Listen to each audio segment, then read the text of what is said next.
All right, we now move over to the NFL and a story we'll revisit from last week. Julio Jones and the trade rumors. Well, they come to fruition now as he has been traded to the Tennessee Titans. Well, we have Titans get Julio Jones. They also get a 2023 sixth-round pick, and his former employer, the Atlanta Falcons, they get a 2022 second-rounder and a 2023 fourth-rounder. I believe the Falcons had a notion to get a first-round pick in return. They didn't quite make that, but they do get something, and the Titans get one of the best wide receivers in football. Is on the wrong side of 30, but still should be fairly productive. All right, Drake, what do you think of this move? How do you think it helps the Titans, and what do you think? What does this mean for the Falcons moving forward? Well, let's just go to the Falcons. At least the Falcons finally made a move that was worthwhile. Because here's the deal: the Falcons ain't no, you know, they're not even the NFL divisional team. I don't even know if they're a playoff team. Like, to be honest, like maybe they might get lucky and get the last slot or some team get hurt or something and they slide in. I don't know, but like this is why Julio wanted out. Maybe we found out about it in the wrong way, but this is why he wanted out. He seen that they was a lame duck franchise at this point, and he wanted out. Now, in the grand scheme of things, as great as Julio Jones is, I think the Falcons, from a pass catcher standpoint, I think they're all right. I think that with Calvin Ridley, now they got Kyle Pitts, and they got some other guys. I think they'll be all right in that department. So I think it's good for Atlanta. It's some other guys that need to be shedding off there too, because let's stop monkeying around. We see right through you. You over here just whatever. So here's the deal. Now back to your point of the first round pick. Like I said, if you went off resume and talent, yes, the Falcons should have got a first round pick. But the name of the game in the NFL is age and upside. And when you went off the age and the upside, you understood why teams stayed pat until they was able to start fielding second rounders and third rounders as far as that being an option. Because Julio, great, one of the best receivers in the game, top 5 locked in predominantly every year since he been in, but he is getting old, man, and Father Time is undefeated.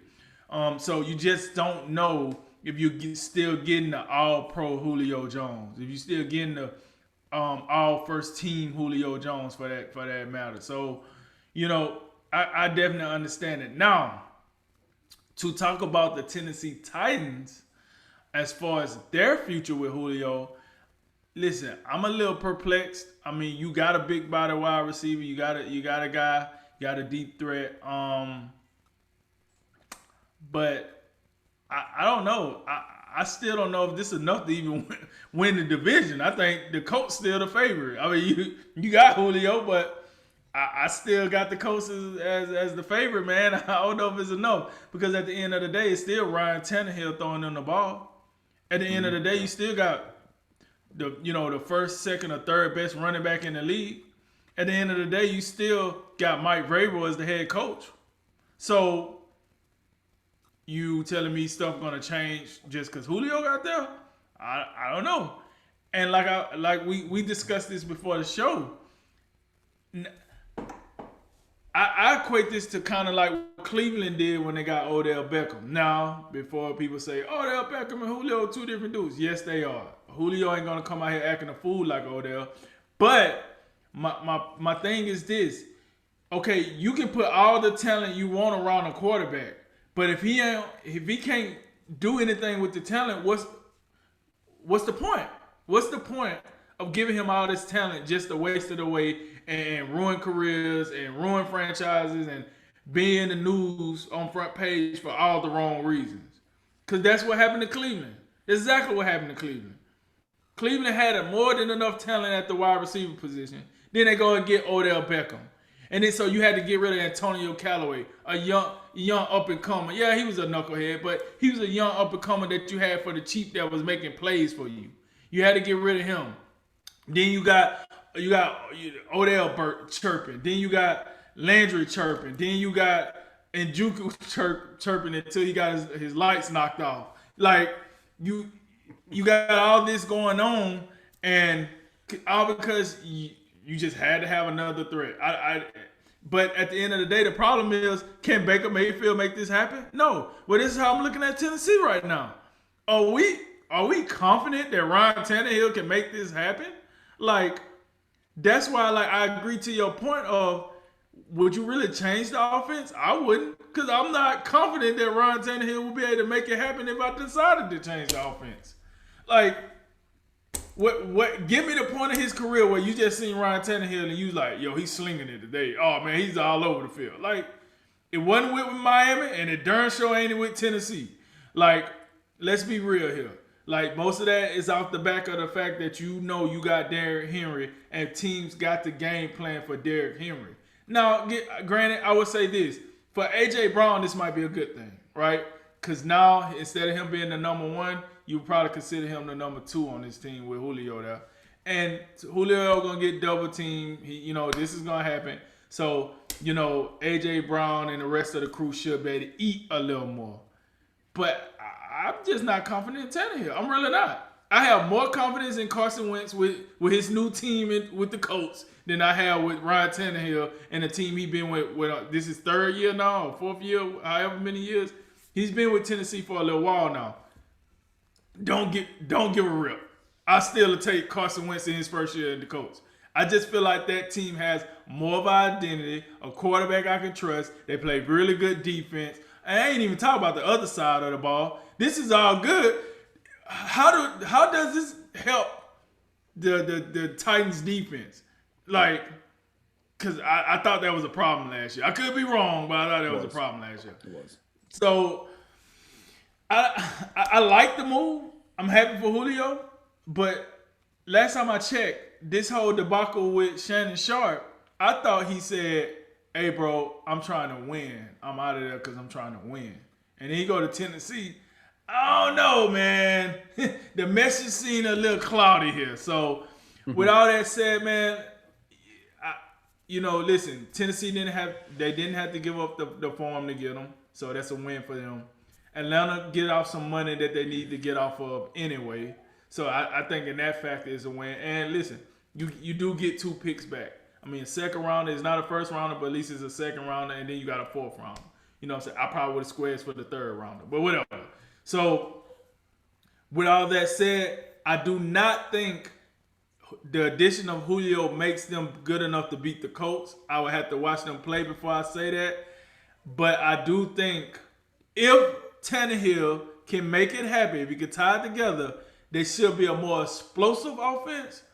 I'm just not 100% confident that Tannehill can do that. So at the end of the day, I have to wait and see. But as far as the compensation goes, I think both teams made out well.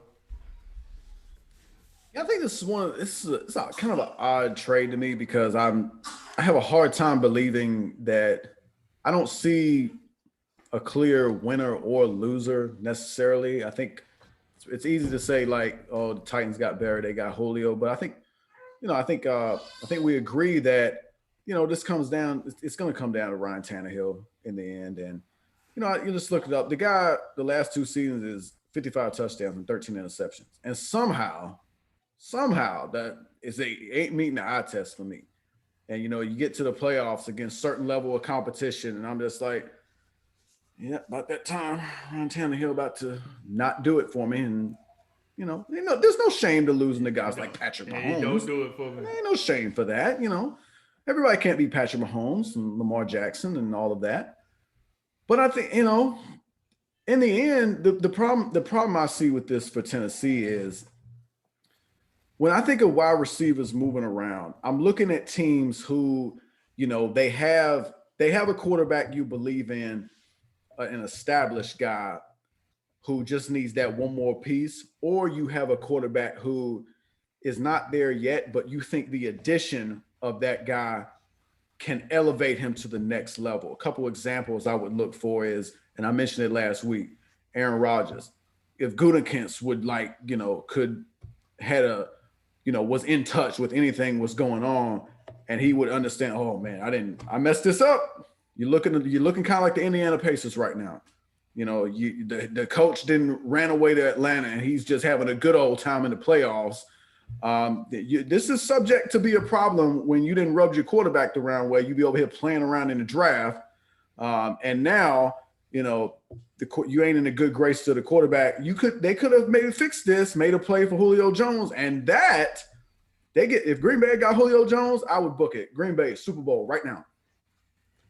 Same thing. You mentioned Baltimore earlier. Same thing. I think Julio Jones. You get him a top flight big receiver who you can trust. You can throw him up 50-50 balls. I think that would. I think we would see that next step from Lamar Jackson. Now he goes to Tennessee now, and I'm just looking at like Tennessee ain't about to. I don't see how this really changes much for them. Because they're going to be predicated because this is their identity, and there's nothing wrong with it because they got a good system in place. Derrick Henry running the football, and then play action, and then do enough on defense. I think the biggest problem right now for me in Tennessee, if they want to run this formula, their defense got to be a little bit better than it was last year because it just wasn't quite good enough. When you have a system where you rely that heavily on your running game, and now you bring in this marquee level wide receiver, I just have a hard time believing that Julio Jones and AJ Brown are both about to go off this year. And I'm just saying, if you're thinking about fantasy football, that might be a little bit of buyer beware. I don't know if both of those guys can have big time seasons in that kind of system. You might hit up some big plays in the play action, but I don't think if it's PPR, it might be tough. So, and then in the end, like we said, it's Ryan Tannehill. Do you believe? I do not. I do not believe in Ryan Tannehill. The guy's done some good things. We can't sit here and call him a bum, but there's levels to this. When he goes up against the Kansas City Chiefs and Patrick Mahomes, Julio Jones or no Julio Jones, I'm riding with Patrick Mahomes. I would go the same route when you talk about the Buffalo Bills. I'm rolling with Josh Allen. Baltimore Ravens. I forgot about Josh I'm Allen. rolling Right. Baltimore Ravens. I'm rolling with Lamar Jackson.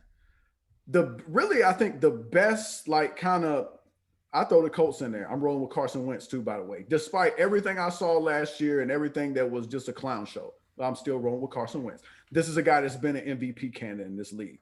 So, Facts. So you take all that consideration, as much as we believe in parts of Tennessee's, franchise and organization, and we believe in Derrick Henry, I believe in Mike Vrabel.